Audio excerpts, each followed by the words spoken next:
মুগ্ধর ভাইদের মতো আমরাও হিসাব চাই যে কতজন প্রকৃত দোষীদের এখন পর্যন্ত চিহ্নিত করা হয়েছে। গুলি করি মরে একটা, বাকিটি যায় না স্যার, এরকম নিষ্ঠুর ভয়ঙ্কর মন্তব্য নির্বিকারভাবে জুলাই আগস্টের পুলিশি অভিযান সম্পর্কে তৎকালীন স্বরাষ্ট্রমন্ত্রীর কাছে করতে পারা পুলিশ বাহিনীর পোশাকের রং বদলের সিদ্ধান্ত নিয়েছে ইউনূস সরকার। অথচ উত্তরায় নিহত মীর মুগ্ধর ভাইদের গত সপ্তাহে আন্তর্জাতিক অপরাধ ট্রাইব্যুনালে নিজেদেরই জোগাড় করা সিসিটিভি ফুটেজ নিয়ে গিয়ে ভাই হত্যার বিচার চাইতে হয়েছে। বলতে হয়েছে কেন এই সরকার এসব সিসিটিভি ফুটেজ বিশ্লেষণ করে ফরেনসিক পরীক্ষা করে তদন্ত করে বের করছে না যে কোন পুলিশ সদস্যরা তার ভাইয়ের বুকে গুলি চালালেন এবং কাদের হাতে সে সময় প্রাণঘাতী অস্ত্র ছিল এবং কাদের ওপরে কারা সেই নির্দেশ দিয়েছিল। আপনারা যদি চান আমি ভিডিওটা এখন প্লে করতে পারি, অরিজিনাল ভিডিও আপনারা দেখতে পারেন এবং আমি বর্ণনা করতে পারি। আমরা তার হত্যাকাণ্ডের জন্য অভিযোগ দায়ের করে যাচ্ছি। ট্রাইব্যুনালে চিফ প্রসিকিউটর তাজুল ইসলাম সাহেবের সাথে আমাদের কথা হয়েছে। আমরা কোনো নাম না দিয়ে আমরা অভিযোগ দায়ের করে গিয়েছি। তদন্ত সাপেক্ষে প্রমাণাদি সহ যে নামগুলো আসবে প্রকৃতভাবে যে আসলে করেছে একজন একজন করে ক্রনোলজিক্যাল অর্ডারে যে তাকে কে লিথাল উইপন বা জীবনঘাতী প্রাণনাশী অস্ত্র ব্যবহার করার অনুমতি দিয়েছে। মীর মুগ্ধ যেখানে নিহত হলেন ঢাকার উত্তরা, সেটা এক রকমের রণক্ষেত্র হয়ে উঠেছিল জুলাই আগস্ট মাসে। এবং আপনারা জানেন কিনা জানি না, ঢাকা মেট্রোপলিটন পুলিশ কমিশনার জানিয়েছেন যে উত্তরা পূর্ব থানার এক ওসি শাহ আলম তার নাম, তাকে আরেক হত্যা মামলায় গ্রেফতার করা হয়েছিল বটে, কিন্তু তিনি থানা হেফাজত থেকেই পালিয়ে ভারতে চলে গিয়েছেন।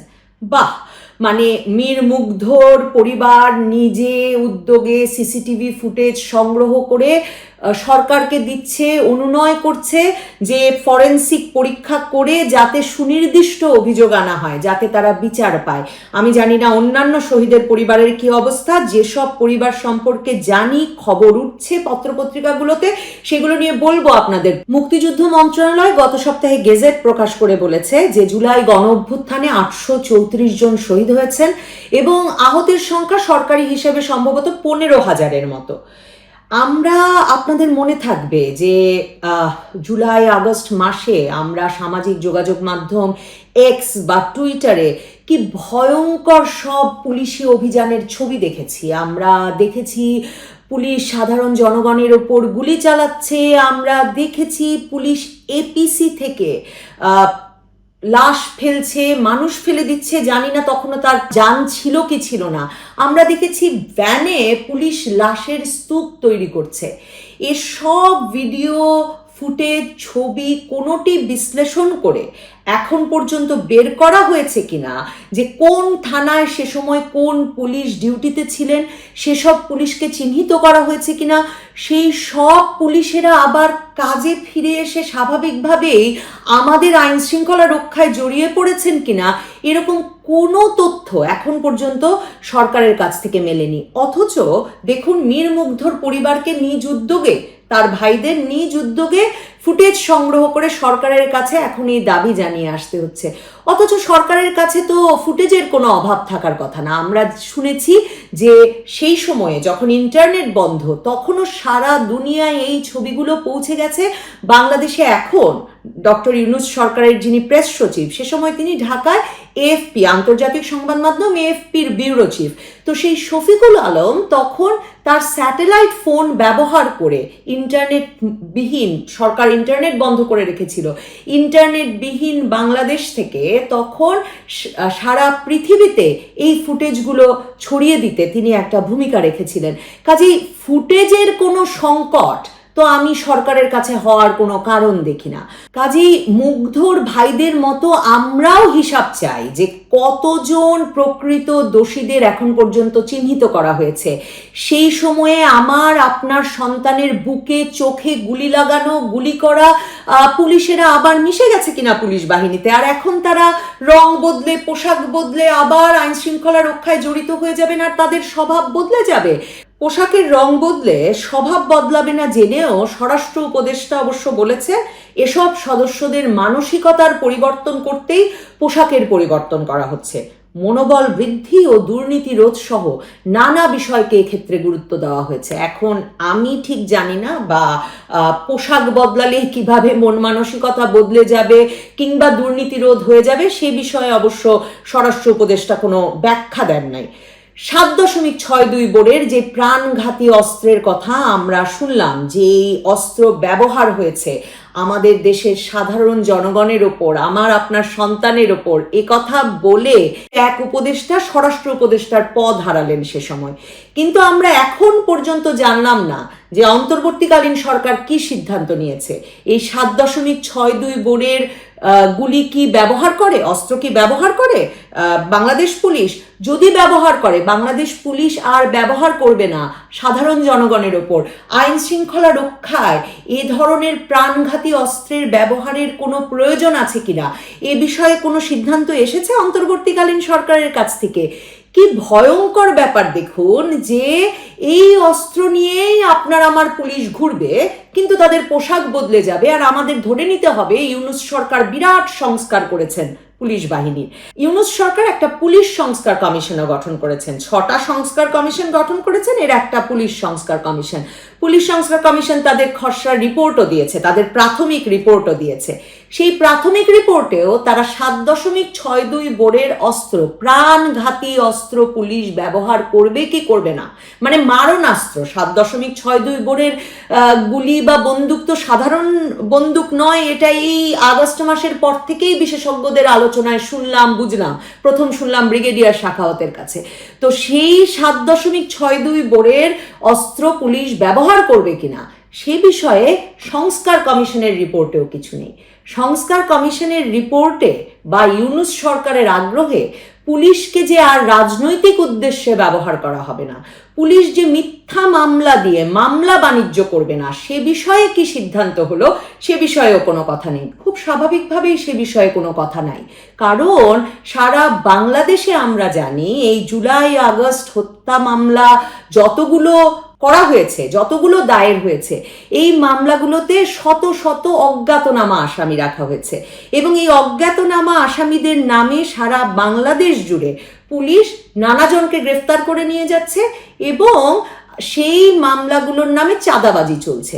দেখুন সরকার কি করছে, প্রত্যেকটা মামলায় প্রধানমন্ত্রী শেখ হাসিনা থেকে আওয়ামী লীগ সরকারের আমলের বিভিন্ন মন্ত্রী, মিনিস্টার, তাদের নেতা কর্মী, স্থানীয় কর্মী সবার নাম ঢুকিয়ে দেওয়া হচ্ছে। এমনকি ফ্যাসিস্টের দোসর নাম দিয়ে সাংবাদিকদের, পেশাজীবীদের, মানে যে পেশার যে মানুষকে আপনি ফ্যাসিস্টের দোসর ট্যাগ দিয়ে দিতে পারেন সে মানুষকেই আপনি মামলায় নাম ঢুকিয়ে দিতে পারেন এবং পুলিশ তাকে গ্রেফতার করছে এবং এরপরে আর তার জামিন হচ্ছে না।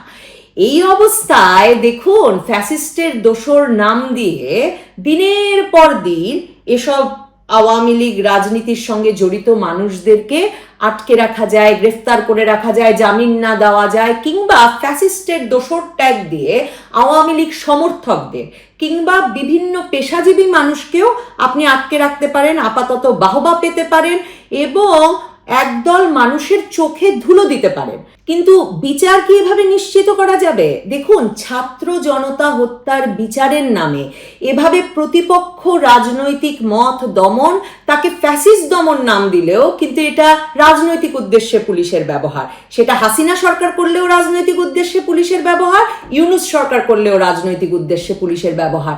বরং আপনারা বলুন যে বাংলাদেশের রাজনৈতিক প্রেক্ষাপটে আপনারাও একটা রাজনৈতিক পক্ষ এবং এই সময়ে প্রতিশোধ নিচ্ছেন আপনারা আওয়ামী লীগ সরকারের বিরুদ্ধে, ফ্যাসিস্ট সরকারের বিরুদ্ধে, বিরুদ্ধ মতের বিরুদ্ধে আপনারা প্রতিশোধ নিচ্ছেন, সংস্কার করছেন না। কারণ মামলা বাণিজ্য সংস্কারের অংশ নয়। যে কোনো মামলায় ঢালাওভাবে একটি দলের সকল রাজনৈতিক নেতাকর্মীর নাম দিয়ে দেওয়া কিংবা পুলিশ অথবা স্থানীয় প্রভাবশালীরা যাতে সুবিধা মতো যার তার নাম বসাতে পারে সেই জন্য ইচ্ছা মতো অজ্ঞাত পরিচয় আসামিদের তালিকা রাখা, সুযোগ রেখে দেওয়া, সেটা আসলে পুলিশ সংস্কারের কোনো নমুনা নয়। নির্মুগ্ধ একটা শিক্ষিত ছেলে, তার দুটো ভাই, তারা উচ্চশিক্ষিত, তারা সিসিটিভি ফুটেজ শুধু জোগাড় করেছে তা না, তারা সংবাদ মাধ্যমের সামনে খুব স্পষ্ট করে বলেছে যে সুনির্দিষ্ট অভিযোগ না আনলে মামলা তো সাক্ষ্য প্রমাণের ভিত্তিতে বিচার হবে, বিচার পাওয়া যায় সাক্ষ্য প্রমাণের ভিত্তিতে। কাজে সুনির্দিষ্ট এভিডেন্স না থাকলে, সাক্ষ্য প্রমাণের ভিত্তিতে অভিযুক্তকে চিহ্নিত করা না গেলে আসলে তাদের ভাই হত্যার বিচার পাওয়া যাবে না।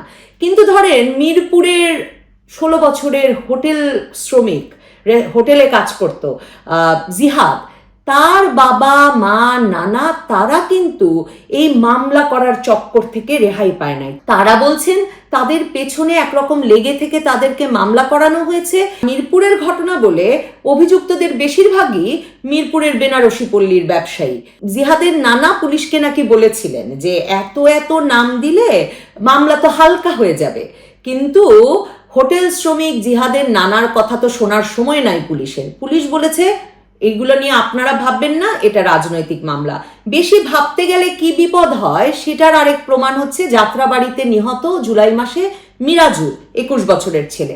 সেই মিরাজুলের বাবা সালাম সাহেব, তিনি মামলা করেছেন যাত্রাবাড়ি থানায়, অথচ সেই মামলার সকল আসামি লালমনিরহাটের সাবেক সংসদ সদস্যরা, লালমনিরহাটের আওয়ামী লীগের নেতাকর্মীরা, লালমনিরহাটের প্রভাবশালী ব্যবসায়ীরা। এখন কাউকে তিনি যেহেতু চেনেন না এবং এভাবে মামলা চললে মামলায় ছেলের হত্যার বিচার পাওয়া যাবে না, বেচারা বাবা সালাম গেলেন মামলা তুলে নিতে, বাদীকেই তখন পুলিশ গ্রেফতার করে বসলো। দেখুন, একে সংস্কার বলে না, একে পুলিশের স্বভাব বদলের প্রচেষ্টা বলে না, একে বলে পুলিশকে রাজনৈতিক উদ্দেশ্যে ব্যবহার এবং মানুষের চোখে ধুলো দেওয়া, ফ্যাসিস্ট দমনের নামে, বিচার করার নামে। মানুষের চোখে ধুলো দেওয়া ফ্যাসিস্টের দোসরদের বিচার হচ্ছে বলে বলে রব তুলে যার তার নামে মামলা দিয়ে। এর নাম হচ্ছে ধুলো দেওয়া মানুষের চোখে। পুলিশ সংস্কার হয়ে গেছে, পুলিশের রং বদলে ফেলে পুলিশ বাহিনীতে কারা কারা জুলাই আগস্টে এই বিপুল হত্যাকাণ্ডের সঙ্গে জড়িত ছিল তা চিহ্নিত না করে। ইউনূস সরকার যদি এই কাজগুলো না করেন তাহলে নিশ্চয়ই এখনো যারা তাদের ওপর বিশ্বাস রেখেছেন, বাহবা দিচ্ছেন, তারাও তাদের ধিক্কার দেবেন, তাদের কাছেই এর জবাব চাইবেন।